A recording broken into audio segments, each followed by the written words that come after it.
누가복음 17장 11절부터 19절까지 말씀, 저와 여러분들 한 절씩 교독하겠습니다. 제가 11절 읽습니다. 예수께서 예루살렘으로 가실 때에 사마리아와 갈릴리 사이로 지나가시다가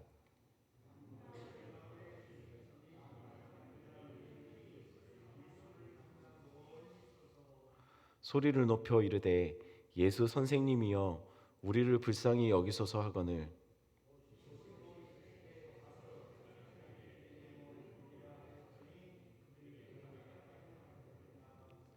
그 중에 한 사람이 자기가 나은 것을 보고 큰 소리로 하나님께 영광을 돌리며 돌아와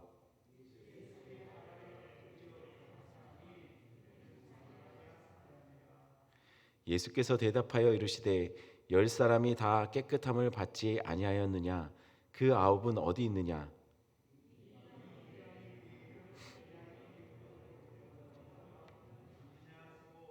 함께 읽습니다. 그에게 이르시되 일어나 가라 내 믿음이 너를 구원하였느니라 하시더라. 아멘. 말씀 듣기 전에 기도 한번 하겠습니다. 하나님 감사합니다. 오늘 하루의 시작을 또한 기도의 자리와 말씀의 자리에서 시작하는 우리 성도들, 하나님 기도와 말씀으로 시작하는 하루가 다르다라는 것을 오늘 한 하루 우리 성도들과 동행하심으로 또한 특별한 은혜를 부어주심으로 그것을 분명하게 보여주시고 알려주시길 간절히 소원합니다. 하나님 또한 기도하는 것마다 신실하게 응답하시는 주님, 하나님 우리 성도들의 작은 신음에도 하나님께서 응답하여 주시고 하나님 또한 말씀 들을 때 깨닫게 하여 주시고 결단케 하여 주시고 순종하는 마음을 하나님께서 허락하여 주시옵소서. 감사를 드리며 예수님의 이름으로 기도드렸습니다. 아멘. 오늘 본문은 예수님이 예루살렘으로 가실 때에 있었던 일을 기록하고 있습니다. 11절 12절 말씀 제가 한 번 더 읽어드리겠습니다. 예수께서 예루살렘으로 가실 때에 사마리아와 갈릴리 사이로 지나가시다가 한 마을에 들어가시니 나병 환자 10명이 예수를 만나 멀리 서서 예수님은 사마리아와 갈릴리 사이 난 길로 지나가고 있었다라고 기록하고 있습니다. 이 말이 무슨 말이냐면요, 당시 지도를 보시면 좀 이해가 쉬운데 그 예루살렘이 포함되어 있는 유대 지역이 있고 그 위에 바로 사마리아 지역이 있습니다. 그리고 그 위쪽이 갈릴리 지역이에요.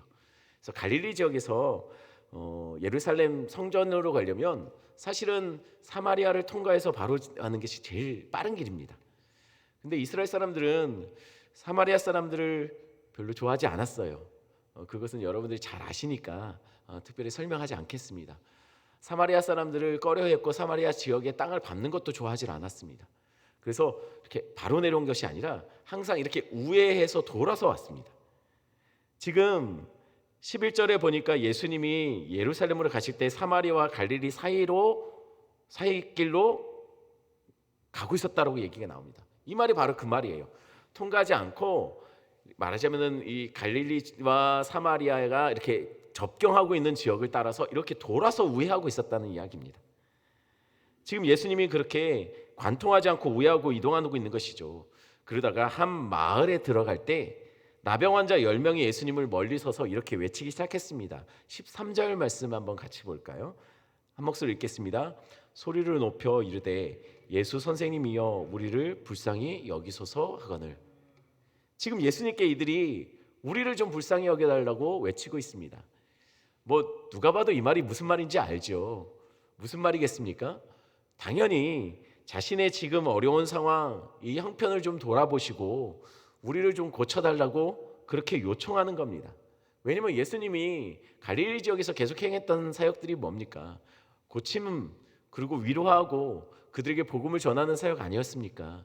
그러니 이들이 그 소문을 듣고 예수님을 만나서 그 예수님께 요청하는 거예요. 우리를 불쌍히 여겨 달라고. 한마디로 우리를 고쳐달라는 이야기입니다. 그러자 예수님이 그들을 보시고 이렇게 말씀하셨습니다. 14절 말씀 제가 읽어드립니다. 보시고 이르시되 가서 제사장들에게 너희 몸을 보이라 하셨더니 그들이 가다가 깨끗함을 받은지라. 예수님이 그들을 고치셨나요? 고치지 않았습니다. 다만 하신 것은 뭐냐면 제사장들에게 가서 너희 몸을 보이라고 했습니다. 아니, 왜 예수님은 그들의 의도를 못 알아들은 것일까요? 분명히 알아들었을 겁니다. 근데 왜 고쳐주지 않고 제사장들에게 가서 너희 몸을 보이라고 하는 것일까요? 그 말은 곧 너희 몸이 나음을 받게 될 거니 가서 확인하라는 그 암시가 이곳에 포함되어 있습니다. 왜 그러냐면요, 당시 유대 제사장들과 이방 제사장들, 이방 우상제단의 제사장들하고 좀 아주 다른 부분들이 있었습니다. 특별히 어떤 부분이 그랬었냐면요, 그 유대 주변의 다른 나라들의 이방 신전을 섬기고 있는 제사장들은요, 병을 진단하고 또한 병을 고치기도 했습니다. 귀신의 힘을 힘입어서 병을 고치는 일도 했습니다. 그런데 유대의 제사장들은요, 좀 달랐어요. 병을 고치지는 못했고 진단만 했습니다. 이게 이 둘 사이에 굉장히 독특한 차이예요. 아니, 그러면 왜 그랬을까요? 우리가 생각할 때 하나님을 믿는 제사장들이 오히려 하나님의 힘을 힘입어 병을 고치는 일을 해야지 맞을 것 같습니다. 그리고 거짓 신을 섬기고 있는 우상제단의 제사장들은 병을 못 고쳐야지 정상일 것 같이 보입니다. 그런데 그렇지 않죠. 무당도 마찬가지 아닙니까? 우리 예전에 병에 걸리거나 이러면 무당에게 데리고 갔지 않습니까? 고쳐달라고. 근데 이게 거꾸로 되더라는 거예요. 그것이 왜 그러냐면요, 이 두 지역의 병에 대한 이해가 달랐기 때문이에요. 주변 나라들, 그러니까는 이방 신을 믿고 있는 데서는 병을 이제 신을 조정해서 고침으로 해서 자신의 영적인 권위를 드러내는 데 주로 많이 사용했죠. 그런데 유대인들에게 있어서는 병은 죄의 결과로 믿었어요. 죄의 결과로 주어진 것이 병이라고 생각했다는 거예요. 그렇다면 병이 한 사람이 병에 걸렸다는 얘기는 그건 뭡니까? 뭔지 이유는 잘 모를 수도 있지만 이 사람에게 죄가 있다는 이야기예요. 그럼 병이 나왔다는 얘기는 무엇일까요? 이 사람의 죄의 문제가 그 부분에 대해서는 해결받았다는 이야기죠. 그러니 유대 제사장들이 병을 고치지 않은 이유는요, 병을 유대인 그 제사장이 고쳤다는 말은 곧 하나님이 자신에게 마치 자기가 하나님과 같은 영적인 권위를 행했다는 이야기나 마찬가지예요.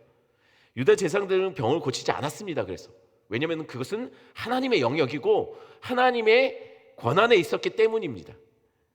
그래서 그는 오직 병을 진단하는 것만 했습니다. 아니, 그러면 왜 병의 진단은 했을까요? 병을 고치지도 않으면서 왜 병을 진단은 했을까요? 이것은 성전 제사와 관련이 있습니다. 병을 안고 있다는 것은 다시 말하면 흠을 갖고 있다는 것이고 죄가 있다는 이야기예요. 이것은 흠 있는 제물이 받아들여지지 못하는 것처럼 병을 갖고 있고 특별히 어떤 날 때부터 핸디캡을 갖고 태어난 사람들에 있어서는 더더욱 그렇습니다. 이것은 부정한 것이고 흠이 있는 것이라고 생각해서 성전 의식에 참여할 수 없는 사람으로 판명이 나는 겁니다. 그래서 병이 만약에 걸렸다가 나을 때는 특별히 문둥병처럼 다른 사람을 접촉함으로 또한 나의 부정함이 옮겨진다라고 생각했던 병들은 더욱더 특히 그랬어요. 그래서 만약에 나았다고 생각할 때 제사장들 앞에 와서 자기 병을 보여주고 진단받아서 다시 성전 의식에 참여할 수 있는지 그 자격을 허용하기 위해서 제사장이 그것을 진단했다라는 것이에요. 자, 그런데 예수님이 그들에게 이렇게 말한 거죠. 내 몸을 제사장에게 가서 보이라고요. 이 말은 곧 몸이 나을 거니 가서 제사장에게 확인하라는 이야기입니다. 그런데 진짜로 나았습니까? 아니죠. 말을 들을 때는 안 나았어요. 아직 낫지 않았어요. 그러나 나을 줄 믿고 가라는 것이었어요. 그런데 11절 후반절에 보니까 이들이 예수님의 말에 순종하여 제사장에게 가는 그 길에, 자기 몸을 보이려고 가는 그 길에 깨끗함을 받았다고 성경이 기록하고 있습니다. 여기까지는 예수님의 능력이 나타나는 것이죠. 그런데 문제는 15절 16절부터 나옵니다. 15절 16절 말씀 한 목소리 읽어볼까요? 그 중에 한 사람이 큰 소리로 하나님께 영광을 돌리며 돌아와 예수의 발 아래에 엎드려 감사하니 그는 사마리아 사람이라. 10명이 가다가 고침을 다 같이 받았습니다. 근데 가던 중에 한 사람이 돌이켜서 하나님을 찬양하고 예수의 발 앞에 엎드리며 감사하는 일이 벌어졌습니다. 그런데 그가 사마리아 사람이었어요.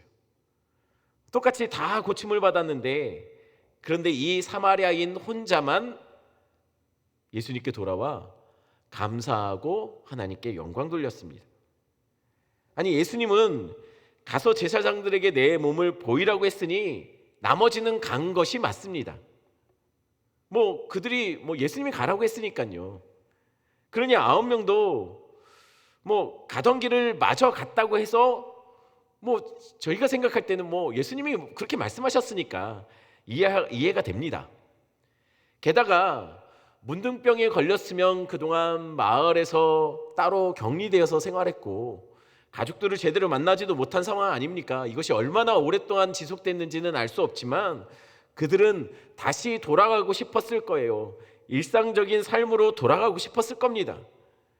그런데 가다가 나았으니 얼마나 좋습니까?